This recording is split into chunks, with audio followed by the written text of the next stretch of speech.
Chikutambirai zvekare pano paZimbabwe Gossip sekuona kwamuri kuzviita makazvitarisa. Maona ndiri hatirari. Zita ndiye hatirari. Asi kunoku tiri kushanda saZimbabwe Gossip. Ende channel yedu ichiri nyowani. Vazhinji vatondonoti hatirari auya news updates. But asi hatirari uya ndiye hatirari wekuZimbabwe Gossip. Vadikani ndinokumbira subscribe pa this YouTube channel tisvikewo mu 1000 followers nekukasika. Nekuti panapa pa channel inoi pachatobaka fire. Pachabaka fire kuite kutamba nayo. Fire more fire ndo ichabaka panapa pa this YouTube channel. Ma updates panapa anopisa ende achapisa. Skandaliti subscribe tipinde mu 1000 followers nekukasika to like out this video. Vadikani funga muri kuziva tese tiri kuziva kuti musi weSunday chinogona kungochaya kuti panenge pakachaya. Why ndati panenge pakachaya? Prophet Emmanuel Makandiwa vakabuda streets social media vachitaura kuti ndoda kuita debate remaprofita reng'anga dzese dzinopisa. Even sekuru wako unoziva kuti vanoshupira vai. Enda nawo kwa Prophet Miracle. Enda nawo kwa Prophet Emmanuel Makandiwa. Sorry ndakuti Miracle. Enda nawo kwa Prophet Emmanuel Makandiwa. Vanofembera. Anzi anenge afembera kuti momwe mangu munei ndichamupa mari inosvika 1 million. Ende ndakatadza kukupa ndisungise. Vakachallenge maprofita ese vakachallenge ng'anga dzese. Vese vane madhimoni vanodzirwa nemadhimoni vane mweya yevakafa kare yana madzitete zviri kunzi uyai kunoku tionesane. Ende wakafembera ndiri kupa 1 million. Amana musatambe ne 1 million. 1 million kutoipiwa upenyu hwachinja ndo zvavari kutaura. So Prophet Miracle vari kubuda streets social media vachiti musango ofwe zvinhu zvese mubva mangotambira zvinhu zviri easy. Zvimwe zvinhu hazvisi zvekutambira. So da kubvunzawo kumhuri yeZimbabwe kuti wakazvitarisa iwewe ndiani ari right ndiani ari wrong, kuti chipo chinotsipikwa here. Nokuti Prophet Miracle vari kubuda vachiti munotsipikwa zvipo zvenyu wakabva ikoko usingachaprofiti. Ende usatame nekuti iwewe uri muprofita, iwewe ndini muprofita hatirari, prophet hatirari. Ndobva ndanotadza kufembera chiri muhomwe. Noramba uchinditrasta kuti ndiona pamweya. Much love. How are you, believers? Good morning. I hope you are doing well wherever you are. Some of you were not with us on Sunday in Student Result Unit, our community hall. I want to believe that you are doing very well wherever you are. I want to believe that everything is going on very well.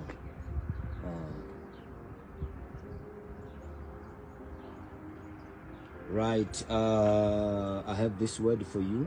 Yesterday, we said, be wise. That was the preaching yesterday. You need to be wise. If you want to get anywhere where you want to get, you need to be very, very wise. Very, very, very wise. If you want to get everywhere where you want to get, you need to be wise. So you need to pray for wisdom, asking God to take you wherever you want to be. In the month of March, we are praying for wisdom to be renewed in your mind. Make the most of your time. That's what we are going to do. I just came here to greet you guys. It has been a long since I was here. I want to greet you all, and I hope you are doing well. And all the prophets who are doing God's work. I've been speaking with people. They were sending me message, and over the night I've been seeing people sending me messages saying, Prophet, there is this story and there is this happening around here. Prophets need to be respected, and pastors, they need to be respected. Prophets and pastors. And also I want to give word of advice to the prophets around here in Zimbabwe, and mostly chinonzi chiprofita chinoda kungwarirwa, because ndachitaura namaprofita mazhinji, and this morning myself I have almost 1,000 prophets who are under my anointing in Africa, and pastors, almost 2,000 pastors who are under my ministry around Africa and the world, all were calling me, and they were saying of a certain thing about prophets. So I want to make this clear to you guys who might not have time to and the opportunity to be with me. Prophets need to be respected, and pastors need to be respected, because they are doing God's work.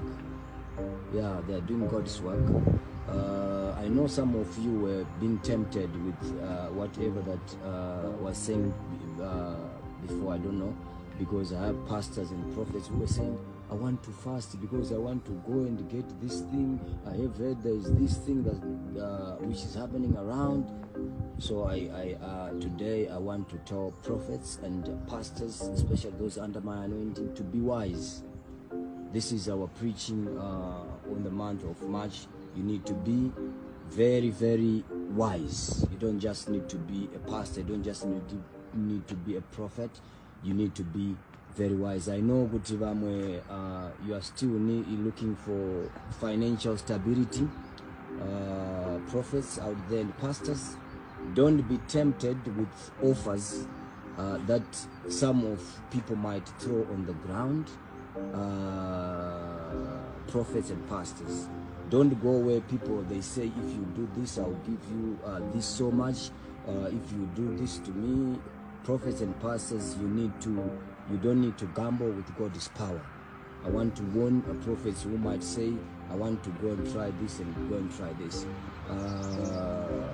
God's power is not to be used for gambling. All right, pastors and prophets out there, whatever that you need, if you might need money, pray to God. God will give you money. If you need a house, beautiful houses, pray to God. God will give you mansions.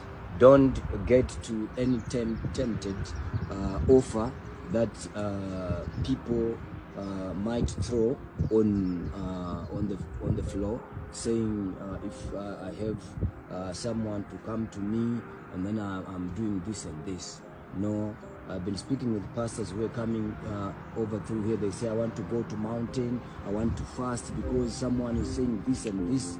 I want to warn prophets and pastors around here. God's power is not to be used for gambling. God is a might God who created man, and there is no man who can stand against God. And there is no man who can stand to boast that they are more powerful than God.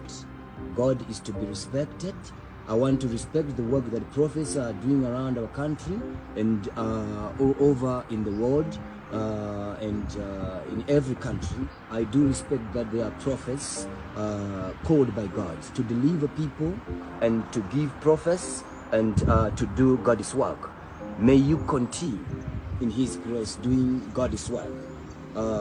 Prophets, I do believe that there are some people who don't believe in prophets, but I have seen that there are people who can give prophets, accurate prophets. There are people who have done great jobs. So I'm coming in here for prophets, telling you that you don't need to be tempted. You know what happened? I want prophets and pastors under my voice, or anyone who is going to get over to this live recording, which I'm doing here, for prophets and pastors who have been invading my inboxes and were calling me that, can we take on this? Can we take on this? Myself, I have around a lot of pastors and a lot of prophets who under my voice were also saying, Father, can we go on and do this? Can we go on and do this? Can we go on and take over this one?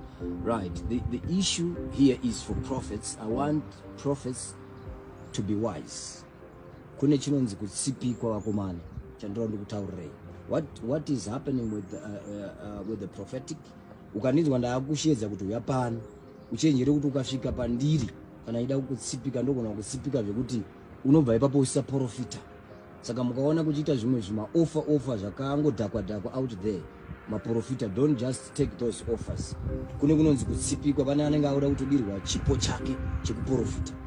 I want to understand, ndine maprofita vandanga ndichitaura nawo amene kuti vane nyayawo dzavo dzavanga vari kutaura kuti zvanzi zvichizoti da kundokutaurirai maprofita kuti kwawanda kuisira chingwa ndichiti uya utaure zvakati, ukasangwara unotsipikwa. Wapanzwisisa ka muprofita ari pasi pezwi rangu kune chinonzi kutsipikwa. Ukaona munhu akushedza, you must be wise. Handiti kuti maprofita mari kana uchitsvaga mari uri muprofita, pray to God. God will give you. If you are a pastor, I want to believe that tine maprofita vanoprofita. In myself, I want to believe. Kunyange hangu ini ndichibvunza hangu nyaya, but ndine maprofita akawanda ndanga achitaura nawo makuseri vachiti there is this thing, there is this thing, there is this thing. History yechiprofita muZimbabwe yakabva kure, haina kutanga nhasi kana muAfrica, yakabva kure ende iri kuenda kure, ende maprofita acharamba achiberekwa. I want to understand kuti if you check with the prophetic history, uchaona kuti kune vana vakatombozvarwa nemazuva matatu in the prophetic history. I want to believe that if you want to check, you will see that. I want to check that in the prophetic history, you will see gold. Dona ma church gold. Dona vanhu vachinonga gold ma church. This is a prophetic history that we are not going to take. And at one moment, other prophets were even wanting to walk on water, even in Caribou.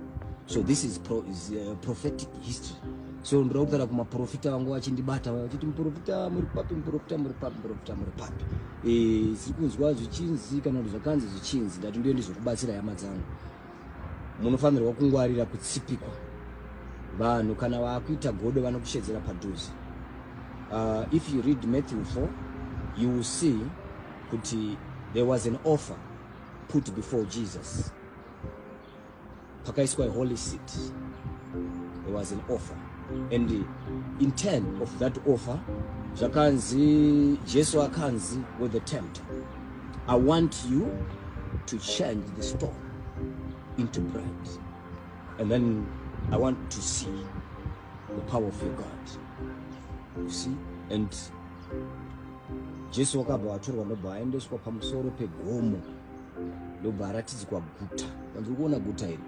Saka ndiro nditaurire kumaprofita vaya vanga vachindibata vaya vachinditi profita, kune maoffers ari kuuya munyika umu. Kana uri muprofita ukadonhedzerwa chingwa uchinzi ita zvakati, don't pick that bread. He said, and tempting offer. Anditika, a prophet will not pick any tempting offer. Will not pick that.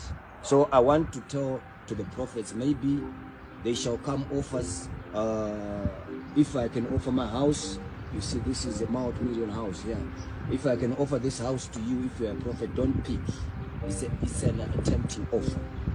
And it once come to Jesus on Matthew chapter 4. Saka ndirautara kumaprofita isanga achindibata vachiti profita zvazvodai, muprofita zvazvodai, ndau ndikuyambirewa kumana unotsipikwa. Chiprofita chine godo neshanje. Nditi ukandiona ini ndichiprofita ukaona ndisazogona kuprofita uza kuti chipo chaenda chinoenda futi chipo chaMwari. Apanzwisisa kama profita. So ndati ndingotsara so that you don't come on knocking nai prophet and chi. If you are a prophet, you want to do gamble, kuna millions emari, not ma thousands, kuna millions emari, ma pounds, kuna na United States, kuna na UK, ma lotto. If you are to use God's power, we don't pick ma thousands. Tinoenda kune ma millions, ma billions ari ma lotto. Saka simba ra Mwari arishandiswe for gambling. Ma profita vaya vanga vachindibvunza vaya vachiti zvinofamba sei. So ndandikuudza kuti simba raMwari, you won't use God's power for gambling. Jesu akaramba maoffers iwaya. So ndira kuti maprofita wese maybe you want to go and fast pamwe amene zvoda kuzoita Saturday kana Tuesday kana kuti amene kuoda kuzoenda kunoprova power that will be gambling. Don't do that. Stay at your church, pray. Anditika whether una equipment ye church, God will give you. Ukatenga equipment ye church ne mari kugambla, ini ndikakuisira mari apa ndokuti do this. Ukanotenga equipment ye church kana stand ye church, that won't be church, it will be a gambling house. Anditika. So I want to tell to the prophets who are coming to me, vachiti tine nzara, ndoziva kuti maprofita muchine nzara dzemari, vamwe wenyu takaropa fadzwa, we are super rich. Saka ndoziva kuti maprofita muchine nzara yemari, there are offers that might come your way. So I'm coming to warn you that God will not allow you to use his power for gambling. So nedzimwe nzira ukanzwa ndichikushedza ndichiti come on my place, ndoda kuti uite zvakati. Pane pamwe pano pekuti vamwe vanhu ukasangana nawo, if you are a prophet you won't prophesy again. Pane dzimwe nzvimbo dzekuti ukanotsika, if you are a prophet you won't prophesy again. Chipo chako chinobva chatodzima zvamuchose, unosara wa blank. Anditi saka vanhu vakaita godo, ndinotaura kumaprofita vaya vanga vachikumaindos, vanhu vakaita godo with what you are doing, especially in the spirit. What you do, I want you to remember Matthew 4 when Jesus was tempted. Pakaiswa maoffers, Jesus refused. Jesu waitaitadza here kuchinja iwewe dombo kuita chimwe, kana Jesu aitadza here kuzvidonhedza. So offers that might come your way, prophets, you need to be very careful. Anditika mari yenyu ichauya maprofita inobva kuna Mwari. Mimi na matai muri kwamuri koko, God going to